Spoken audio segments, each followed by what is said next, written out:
Welcome to Cover Stories with Chess Life, the U.S. Chess Federation's podcast that goes behind the scenes and more in depth about each month's Chess Life magazine cover story. Make sure to listen to our family of U.S. chess podcasts, which includes One Move at a Time on the second Tuesday of each month, where Dan Lucas talks to people who are advancing our mission statement, Ladies' Night, which drops on the third Tuesday of each month, hosted by our women's program director, Jennifer Shahade, and on the fourth Tuesday of each month, Chess Underground, hosted by our assistant director of national events, Pete Karjakin, in which he examines the game's eccentricities, peculiarities, and theoretical novelties. All can be found at the podcast link on Chess Life Online at uschess.org, or you can subscribe via iTunes, Google Podcasts, or Spotify.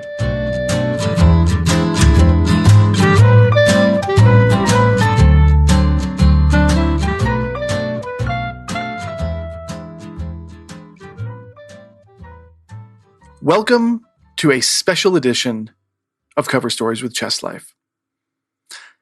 This time, in our special candidates preview, we're doing a look ahead to what will someday be a cover story by GM Jacob Aagaard, or Jacob Aagaard, as many of us uncouth Americans are wont to say.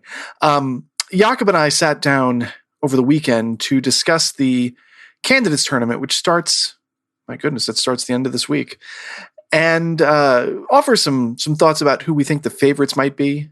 Favorites being a relative term given the general, equity among the players. We also took some time to think about the effect that Magnus Carlsen's, well, it's not a decision, it's an assertion that he may not play in the 2023 World Championship unless he likes the challenger. We tried to think through what the ramifications of that statement might be on the candidates. And increasingly, I found myself agreeing with Jacob, which, is not really surprising.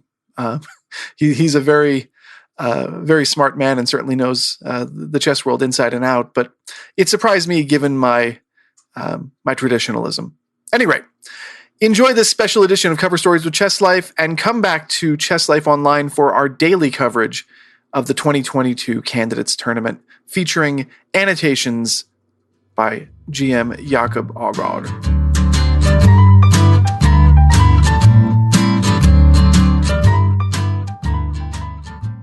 Well, it's candidates time again, Jacob. It is indeed. Hi, John. How are you doing? I'm great. How are you? And where are you, by the way? I am well. I'm in Charlotte, and we're going to have a camp here starting on Monday, where the four coaches will be Daniel Naroditsky, Peter Heine Nielsen, Veslan Topalov, and myself. Spaces are still available, folks. No, I'm kidding. They're not. They've been taken a long time ago. No chance. No chance. But you should try anyway. Yes. But we're here. A huge bribe to Grand Owen will get you a long way, I'm sure. You can Google him for more information. Yeah. CharlesJetCenter.com. Yes. So we're here to talk about the candidates and to renew our long-standing relationship where you are our guest analyst for the candidates. So your analysis will be game of the day with your trademark deep annotations up on Chess Life Online. We're working on a way to give them out in PDF format that will look a lot like the layout you see in Chess Life. So there'll be a print version for people who want it. But today, and excuse me everybody for my allergies being really terrible, we're going to talk about the candidates. We're going to make some half-baked predictions. I believe that's the phrase we used. And we're also going to talk about each of the players. And we're going to talk about the ramifications of Magnus Carlsen's possible decision not to play in the next World Championship match and how that might affect this. So I like the way you said my trademark deep annotations. I know what's expected of me now. No pressure. No pressure at all.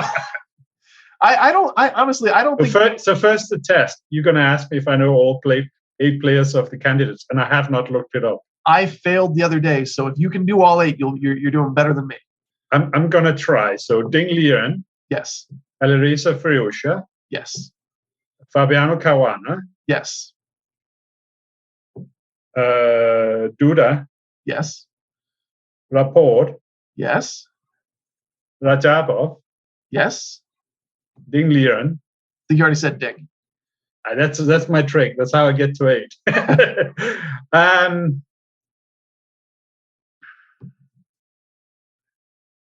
Yeah, it's struggling. It's like that of course he's in. Of course he's in. Whenever you well, so we have the last challenger.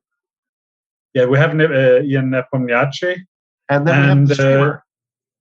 And we have Hikaru Nakamura, of course. That's the one I should have remembered. Yeah, especially he was on our cover. Given the circumstances of my employment. Yes. So yeah, of course.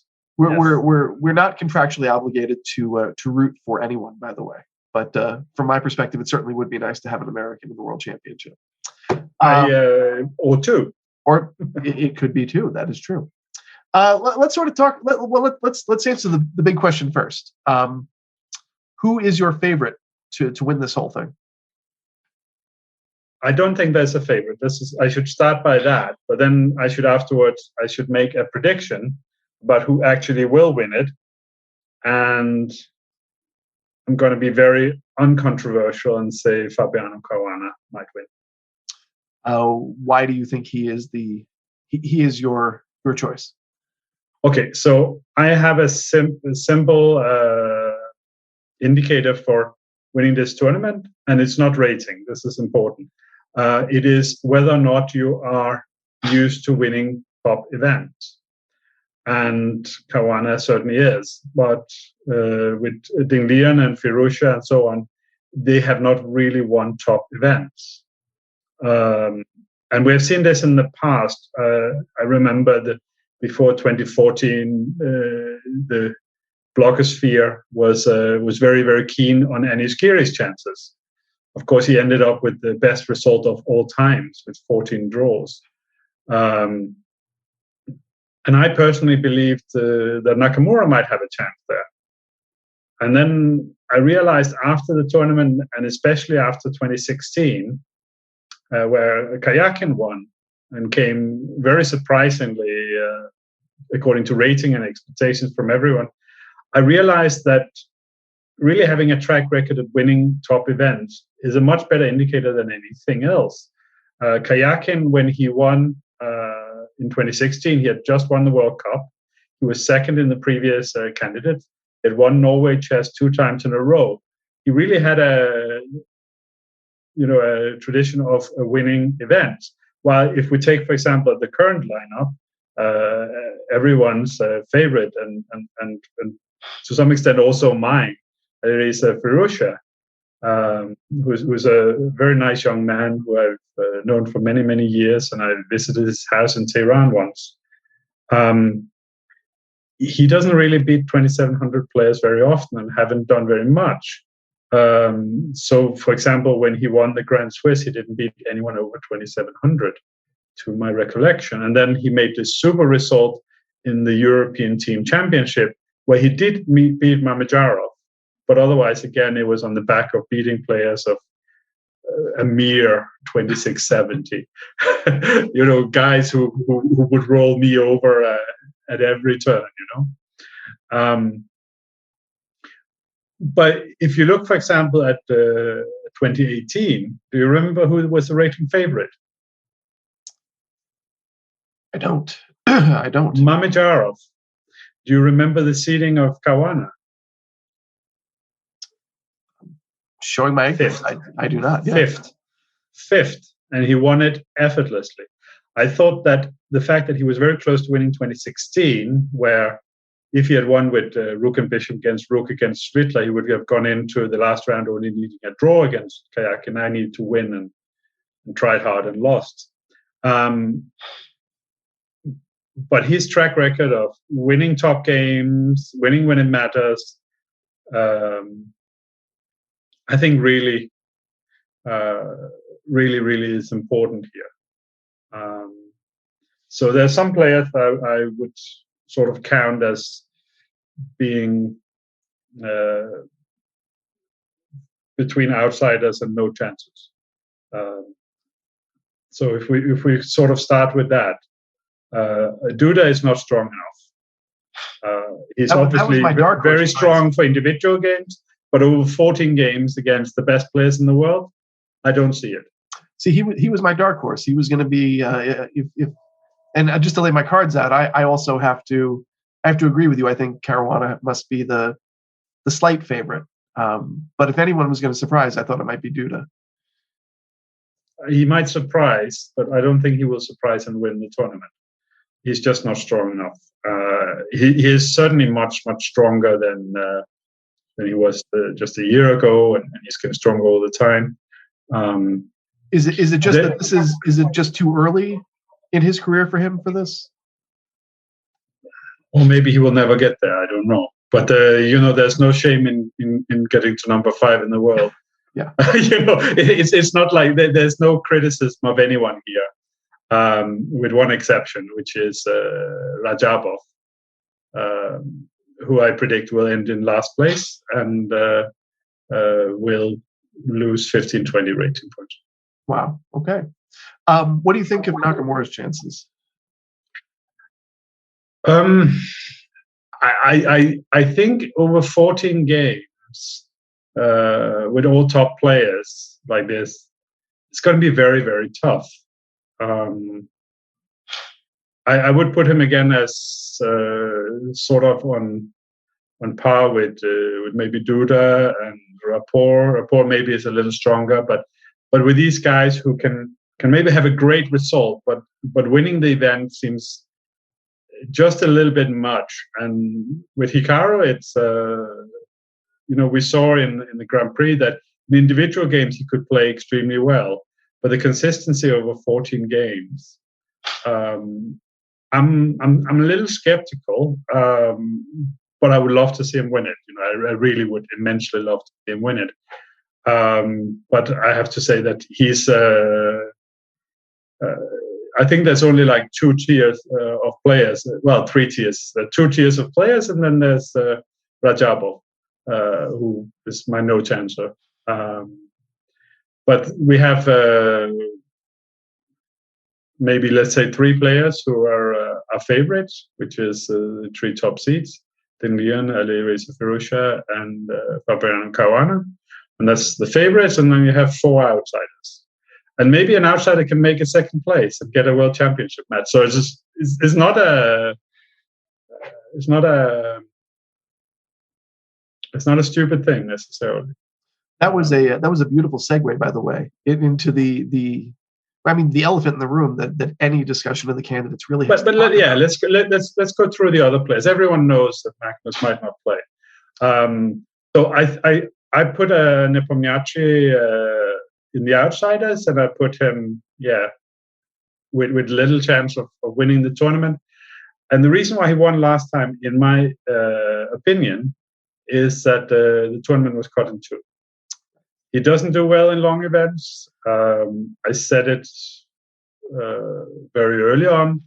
Others have said it since, and I didn't come up with it, but it was told to me in private by a strong player, and you just had to look it up and see that he loses last round so many times. For example, in the candidates, he lost round 7 and 14. So it's against Carlsen as well. He did much worse towards the end of the match than he did in the beginning. There is a stamina problem, and I don't think it's just a matter of physical physique. It's also a matter of mental stamina. And he's on individual days, he's not weaker than the strongest players probably, but this is over 14 rounds, which is a lot of time. So we have Rapport, where he's clearly improving. He used to play all these stupid things, like all kind of things, but then he decided at some point to actually be a professional. He's still complaining that it would have been better to have been a lawyer or something like this, but I think he's doing okay. Well, I wanted to ask you in particular about him because when I interviewed Nakamura for our June issue, one of the things he talked about was the financial pressure that these players find themselves in at a tournament like this, where if you win the tournament, there's a $1 million payday based on being in a world championship. Whereas if you come in, let's say third, you win $40,000, which is very nice, but maybe that doesn't even pay for the training you did. Rapport just moved, or is in the process of moving, from the Hungarian Federation to the Romanian Federation, right? Yes. And all indications are that there's a very wealthy patron who is making this worth Rapport's. Oh yeah. That's yes. How does something like that does that lift the pressure on a player, or is Hikaru maybe just sort of? No, I don't think so. I think another advantage for Caruana is also that he has he's played the World Championship match before. He's qualified. I think the emotional pressure is less. He's not going to get all nervous, where you could easily imagine that Firusha isn't ready, that he will play well and so on, but at some point he will struggle because he's not ready. Yeah. While I think with Ding Liren, there's not going to be any emotional problems. He's a very calm character. What do you think the effect of his essentially being sidelined for 2 years could be? I mean, he with all the problems. But the others didn't really play much anyway. So, but Ding Liren has also played these online events, which, if you look at it, he's played maybe 2 or 3 tournaments less than the other guys, but it's not much. I don't think it matters much. Now he played these 28 games. Yeah. So, to have played 30 games. So, okay. But we've seen it many times. Players are away for 2 or 3 years, but they're still working, and they come back and they're very strong. Of course, a recent example was Dominguez, who couldn't travel outside the US and wasn't invited for the US Championship and didn't want to play Opens and simply just didn't play for years, and then came and actually increased his level. I don't see that this is an indicator of it.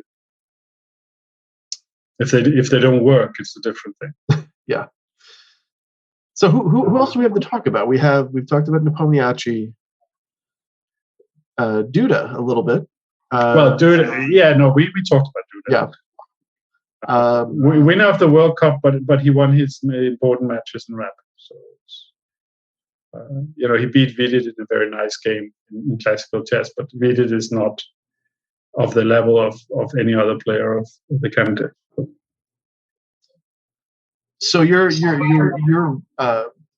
favorite is Caruana. Who do you think? My best guess of who's going to win. He's not my preference necessarily. You're right. But I would have nothing against him winning either. How does the strategy change given what we know about second place possibly leading to a world championship? The question is if this is an advantage or a disadvantage for basically for 2 players, which is Ding Liren and Alireza Firouzja, because it's we should probably talk about the Carlsen thing first, and then we go to strategy. So Carlsen has said he probably doesn't want to play another World Championship match. Pina Heine Nielsen has said several places that the preparation for the match, everyone sort of went into it as if this is the last match, this is the last dance, and he said on various social media things that he just doesn't feel inspired to play, and you can understand it. So Carlsen became world champion at the age of 23. He was barely an adult. Yeah. And it's maybe not such a long time ago for old farts like me, but for him, it's been most of his adult life has been focusing on playing these matches. And one of the problems with the matches is that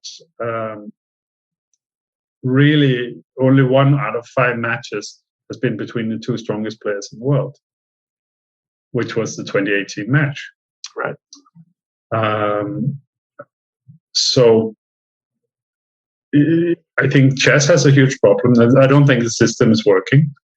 And it's not about the candidates. The candidates are a great tournament. But I think the World Championship match now with computers and the 6 months of preparation and everyone trying to kill the game, I don't think it's as interesting. We have too many times where it becomes one-sided because, at least in the sort of the build-up to it, because the strongest player doesn't necessarily qualify. And if you look in other sports, then the strongest player doesn't win the soccer World Cup or Wimbledon or something every time. That's the way it is. And I think chess would benefit immensely from separating from this idea that the number one in the rating list has to be the world champion, and sort of creating a like end of season world championship more. You could easily imagine something based more on the ATP system in tennis, where they get this tournament at the end of the year, and we get the 8 best players, and they have 2 groups, and it sort of becomes like the Grand Prix, basically. And that becomes a world champion. Just a few more games in the semi-final and the final, but essentially that becomes a world championship. It doesn't get totally mad down in preparation against specific opponents, but it becomes more unpredictable. It becomes more entertaining, I think. I think the idea of Ilya Msinov in 1997 of making the World Championship more interesting was not a wrong one, but the execution was horrendous. Yeah. I think the World Cup is a great tournament, but it shouldn't be deciding the World Championship. I think we should have a better system, and it would be great that there's many avenues to qualify for it. But the idea that the world champion has to wait in the end and you have to beat him in a match, I don't see why this idea has to be absolutely religious. And then we've switched around between systems without any great consequences. So we could try something else. And if Carlsen doesn't play, probably will be a good time to say that whoever becomes world champion after Carlsen hasn't earned the right to have the same kind of pre-qualified into a final as we've had in the past. Could be a golden opportunity for chess to actually create a world championship where Magnus Carlsen would want to play. Ironically, it's funny because coming into this conversation and having talked with you a little bit about some of these ideas. I mean, I'm a traditionalist. I love the romance of the unbroken chain of world champions, and telling the story of the rematches, and but I think. But it was awful. Last time it was awful. Why? The match. It was awful. And there was a lot of hype about it, but the actual chess wasn't interesting. The candidates why I'm here again. Candidates was fantastic. The World Cup was fantastic. And then Carlsen, he's like, he wants to play the World Cup. He goes, plays the World Cup and can't win it. I think this only thing he hasn't won. Yeah? I'm coming around to your perspective. That's the thing that surprises me. Is that the match, for all the reasons you discussed, it doesn't. So if we take the real serious, like, I know you play Football Manager, so you're a soccer fan also. So if we take in soccer, the biggest sport in the world. Apologies to all Americans, maybe not most important, but the biggest in terms of popularity. Right. We have arguably, but not necessarily, the most important championship is the Premier League in England and Wales, and it is played over a double round all-play-all system. And then you go to the tournaments, which are actually more prestigious, which is the Champions League, which ends with, even though there's some return matches and so on, but ends in a final, just one game. We take the World Championship for a national team. It just ends in a final, one game. And before that, there's a lot of knockout games, just one game. There is a huge random element in it. And there's an acceptance of the fact that this is most exciting. It's sport. You don't know who's going to win in advance. And I know pundits and commentators who actually don't want to look at the actual moves and don't want to follow the actual games, but have to write about it. They write about rating and rating.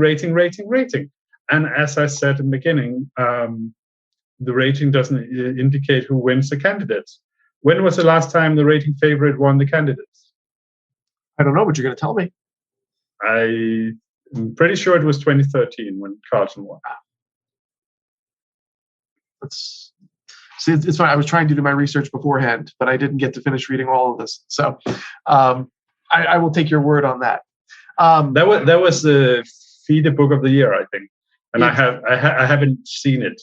So it's even though I was responsible for organizing the competition at the time. But of course, 3 degrees, 3 layers away from it. So I couldn't influence the voting in any way.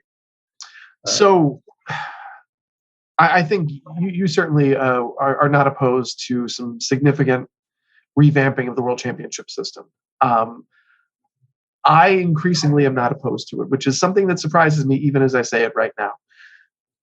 This still leaves out the question of whether or not what Carlsen is doing right now is ethical. I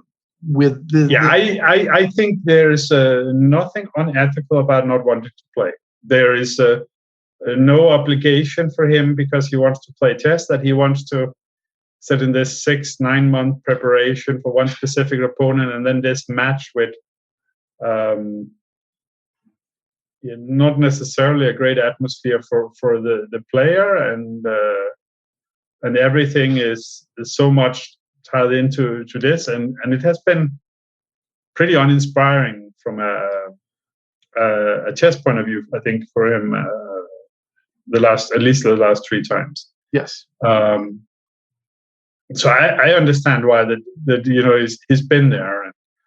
Okay, so for example, he's won 5 times World Championship. We used to talk about defending World Championship, and then with Anand, the Indians started to talk about winning the World Championship. So now he's won the World Championship 5 times. The way we speak about it now, and whether he wins it 5, 6, or 7 doesn't matter. For the historical record, it does 5-0 or 7-0, almost the same, yeah. But for sure, 6-1 is worse. So there's also a reputation thing there for him to consider. So there's something that's not very attractive, where probably there's like a risk to his legacy, to his company, and so on, but no upside. Right. And he doesn't like it. He doesn't enjoy it. And yes, the $1 million for rapport would be a fantastic amount of money. But Carlsen's tax records are public knowledge because he's Norwegian, and I think his income is not something like $5 million. He's doing okay for himself. Yeah. Yeah, it's not the money. Right. He wouldn't play for the money for sure, and he hasn't done it for a long time.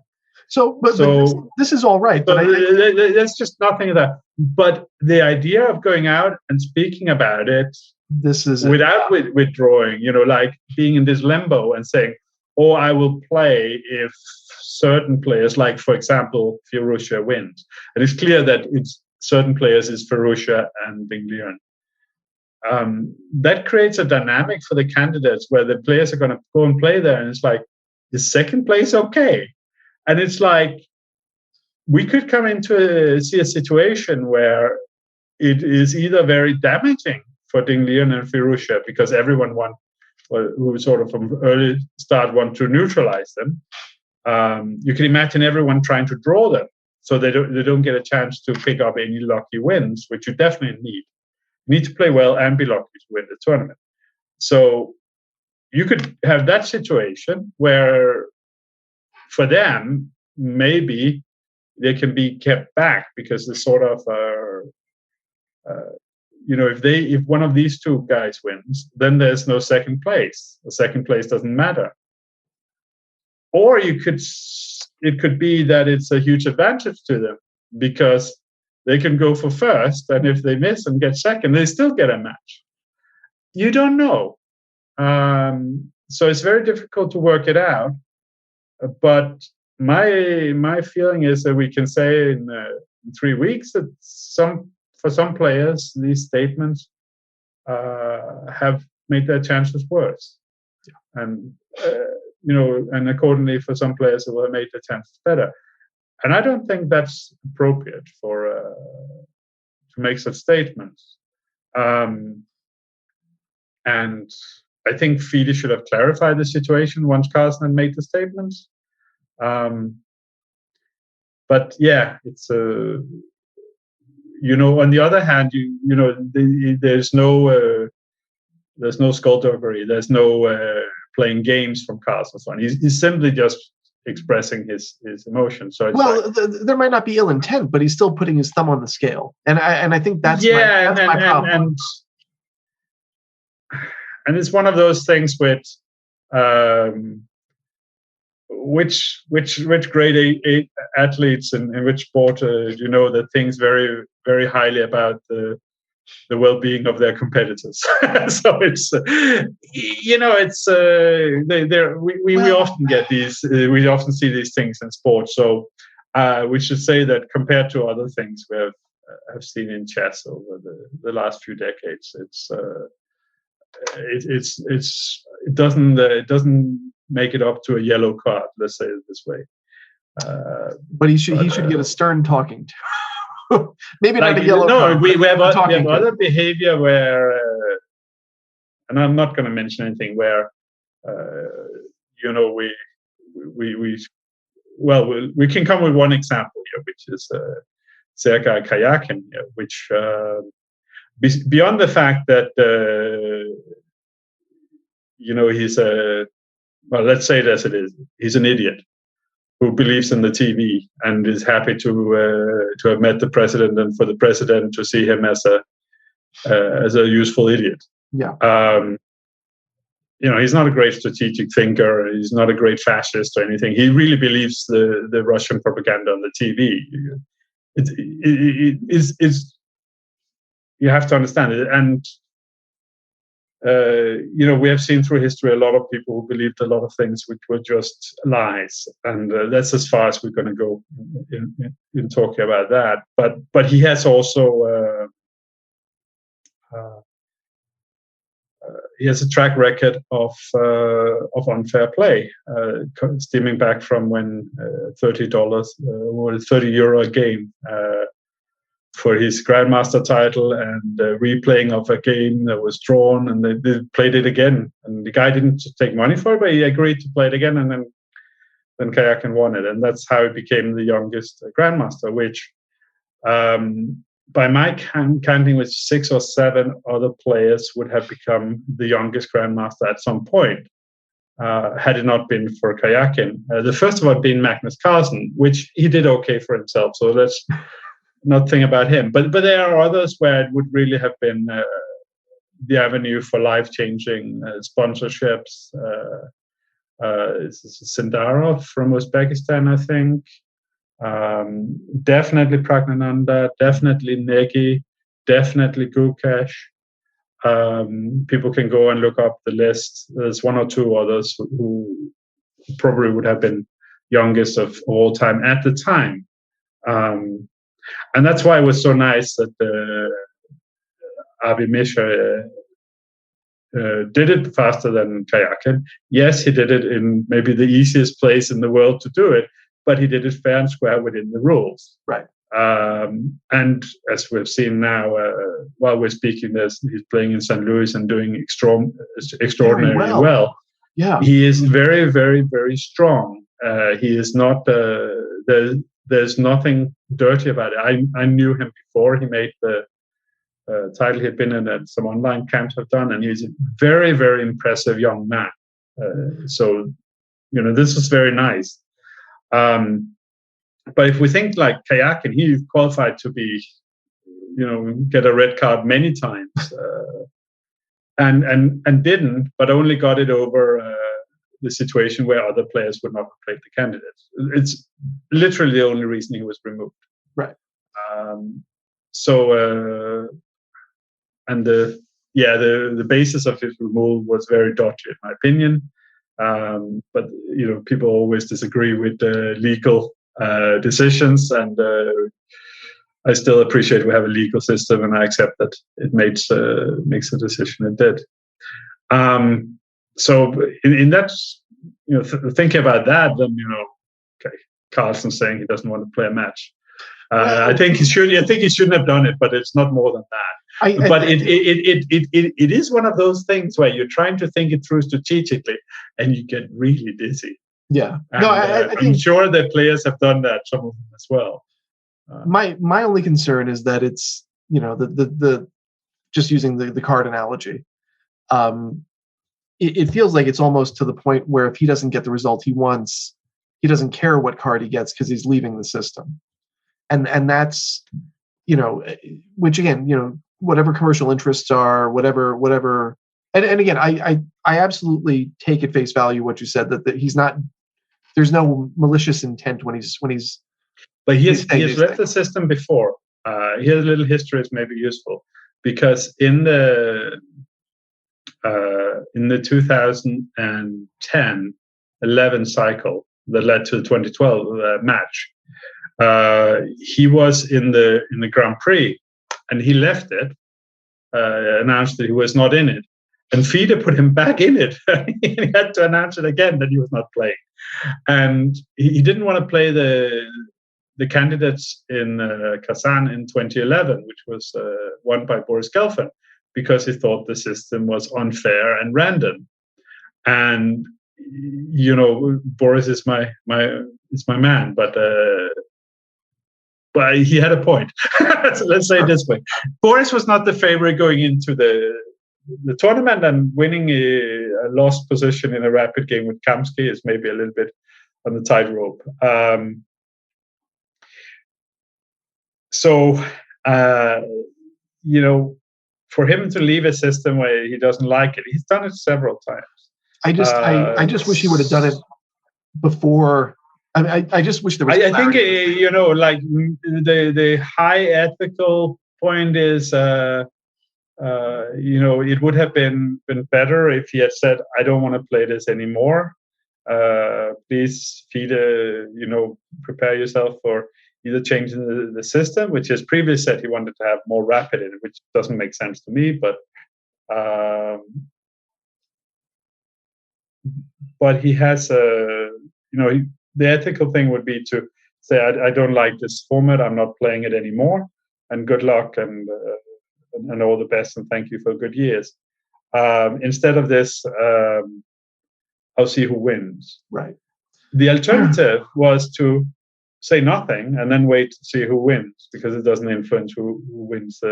You'll be a number 2 would luckily get in there, and maybe number 3 would complain, "Oh, if I had known that the second place, I would have played differently in the last round," or something. Yeah. But now nobody knows it. So, by the way, do you know there's a rule change from the last candidates? About the tiebreaks? Yes. Yes. So, in previous tiebreaks, number of wins or number of losses, depending on how you like to look at it, the one with the higher number of losses or wins in an even score would have the best tiebreak. And there was also individual score, it also mattered. But this time around, there will be a playoff. Yes. And the players have expressed this. Now, in my opinion, this is a big mistake. Why? Because we know from tradition from the Grand Prix, we know from the World Championship matches, we know it from the World Cup, that whenever we have a situation where the score is even, there is a lack of risk taking. And especially in the World Championship matches, really, if you want to do the matches, there's so many ways you can do it. You can do the 15 games, and the challenger gets white, but has to win the match, or the world champion gets white and has to win the match, or the world champion chooses white or black, or whatever, but it has to be a decisive result. You can do the prequel rather than the playoff, and so on. Anything you do to get out of this situation where the score is tied. We have just seen that there is a risk aversion, and it's not good for the sport from the spectator point of view, which is my view. And why we want to have more classical chess decided in rapid, I don't understand. We have a classical world championship where 2 out of the last 3 matches were decided in rapid. A lot of the players qualifying for the candidates will have qualified through rapid. It doesn't make sense to me. I see your point. At least it's an improvement upon the more wins, more losses. To me, at least. No? You don't think so? Yeah, no, of course not. No. On the other hand, we previously had a system that rewarded risk. Now we have one that rewards risk aversion. No, it's worse. Okay, I'm I guess more sanguine about it, but I see your point. If we're looking, but of course, it's all about what you want. The thing I really like about the candidates tournament is there's one winner, right? And most years, most years. And there's one prize. Always only one winner, but most years there's only one prize that matters. And all the players come prepared to fight. And then after like it says 4 or 5 rounds, usually there's some players, let's say Grischuk or something, bad start, or Wesley or something. But the preparation was still to fight. So they fight, and they keep fighting. They have all these things, and they're prepared, and in 6 months everyone else will have fanned them anyway and played them anyway, so they might as well play them, and we get not like just a fight for the first, we get a fight all through all 4 games. And now you create a system where you just tilt it more toward risk aversion and deciding it in rapid. And I like the World Cup, it's great. I don't want every tournament to be the World Cup. Of course, this is still far from it, but I don't see why it was needed. I think the idea that somehow we had the wrong winner because of this system anytime, I don't see it. All right. Well, so our predictions, since I think we've tested everybody's endurance with this video so far. Don't worry, nobody's watching this part. Probably not. So we are both thinking. I want a slight favorite among 3 evens favorites. And I'm willing to stick my neck out a little bit and saying I wouldn't be surprised if Duda does well, but that may not be a very brave thing to say.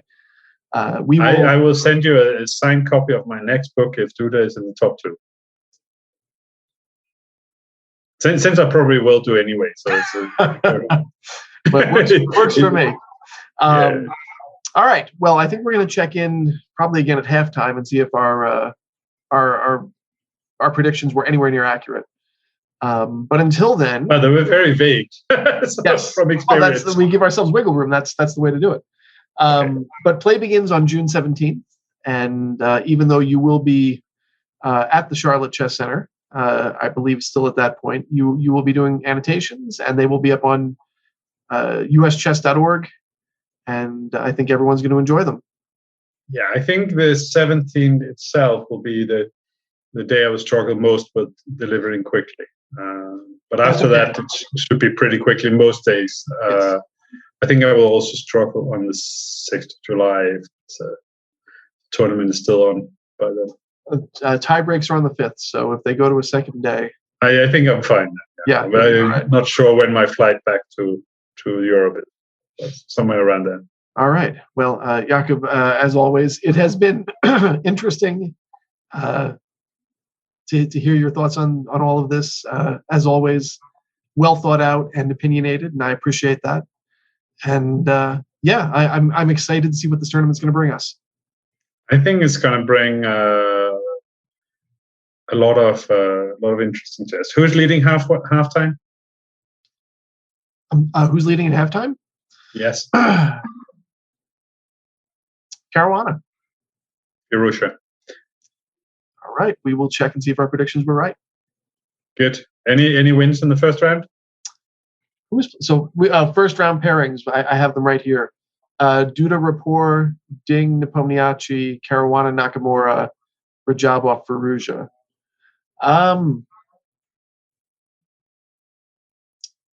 Duda and Firouzja.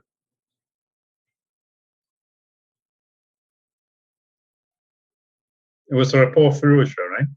It was Rajabov Firouzja. Rajabov Firouzja, yeah, that's what I meant. Stone cold draw, guaranteed. Really? Stone cold draw. Probably all seen in theory before, I predict. Because it's Rajabov. We will see. We will see. Take care, John. Thanks. Thank you for listening to this edition of Cover Stories with Chess Life. Our podcast will return next month on the first Tuesday, when we will again be making a deep dive into the pages of Chess Life magazine. US Chess is a 501c3 nonprofit organization whose educational mission is to empower people, enrich lives, and enhance communities through chess. To become a member, go to uschess.org and click on the Join button, where you can find a membership option that is right for you. As a member, you enjoy rated play, print and digital copies of Chess Life or Chess Life Kids, and you help US Chess grow the game. If you're already a member, consider clicking on the Donate button at uschess.org. Our podcasts are produced and edited by Jason Andre at Seven Season Films Photography and Media. Please visit sevenseasonfilms.com to find out how to start your own podcast. Thank you, and good chess.